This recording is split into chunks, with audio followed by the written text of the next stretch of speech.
Hey guys, this screencast is going to teach you how to read food labels and how to determine a food's nutritional value by reading the label. This video is for people who wish to be mindful eaters. After this video, you'll be able to determine what healthy food labels look like. So grab a food and look at its label to follow along with a different example, or you can just look at this example that I'm using. So this nutrition label is for oats. So the percentage daily value indicates the amount of a given nutrient in a serving size of the food for a 2,000 calorie diet. So that's these bad boys. So oats have a percentage daily value of 3% total fat. This means that a serving size of these oats have 3% of the amount of fat that you should have in a day. Serving size indicates the amount of food that's generally eaten at a time. Daily values are based off of serving sizes. So if you double your serving size, you'll want to double your percentage daily values so that you have accurate information for what you're eating. Daily values are our #1 guide for nutritional adequacy.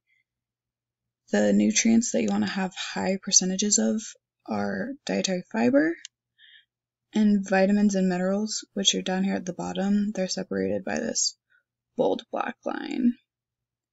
If food has 10 to 19% of a nutrient, then it's considered a good source of that nutrient. If it has 20% or more, then it's an excellent source of that nutrient. So these oats are a good source of dietary fiber. Nutrients that you want to limit include sodium, cholesterol, trans fat, saturated fat, and included added sugars. A good rule of thumb is to try to find food with 5% daily value or less of these. The lower the percent, the better. So saturated fat, 0%, trans fat, 0, cholesterol, sodium, 0, included added sugars, 0. So oats are really good in terms of that. Note that added sugars and total sugars aren't always differentiated. Luckily in this case, they are. And there's no added sugar in oats, but sometimes this will just say total sugars right here. This can make it really hard to determine if the food contains natural sugars, which are better for you, or if it has added sugars, which should be minimized, or if it just has a mixture of both. Natural or added, there's still a cap on how much sugar that you should have in a day. Next, it's important to look at carbohydrates and protein. A good balance of these two nutrients should be included in your diet. It's important to know that some nutrients don't have a percentage daily value by them, so like protein doesn't have a percentage by it. This is because protein intake suggestions vary depending on body weight. If you multiply your weight by 0.36, you'll see how many grams of protein that you should eat in a day.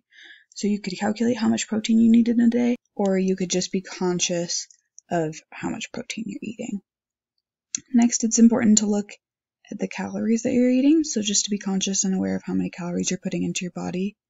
Most diets are around 2,000 calories, so just knowing how much you're putting into your body. It's also important to be aware that nutrients may not appear on labels. Some of these are mandatory and others are optional. Lastly, it's important to note that there are plenty of healthy foods, but not all foods will fit these guidelines that I've given you.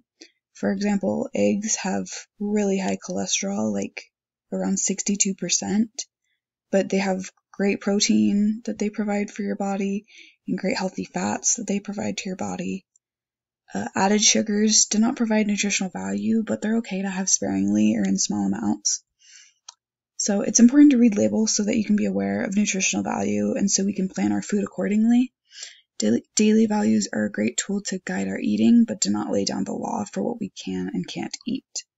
With that being said, read food labels the next time you're at the grocery store to test your knowledge and to aid your health. Thanks for watching!